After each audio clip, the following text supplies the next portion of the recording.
बानी पंजाब में ओकरा खातिर सॉरी के अब अगर हम रहती गाँवे तर वो लोग से मिले खातिर जरूर रहती, लेकिन सॉरी सबसे माफी मांगल चाहता नहीं।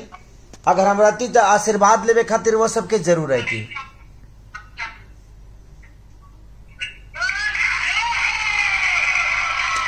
बट बेटा जितना लोग बा हमारे भाई हवे वो सब प्यार दी, आशीर्वाद दी।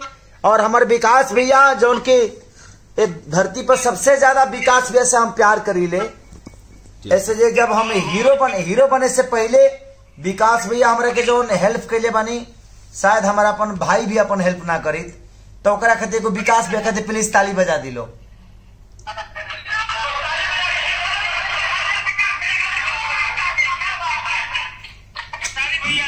हाँ हाँ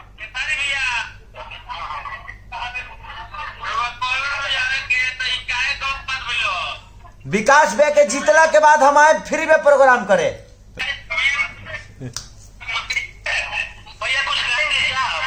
नहीं विकास भैया के जीतला के बाद हम आएंगे फ्री में प्रोग्राम करने।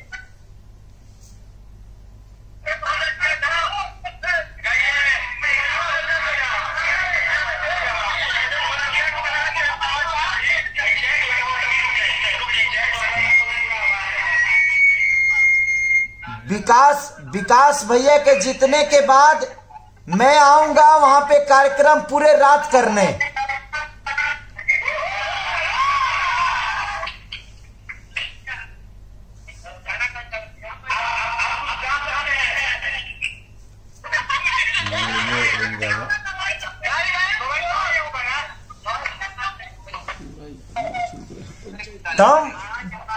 तमती मार के भातार के फसवल सरे बंगली मिया।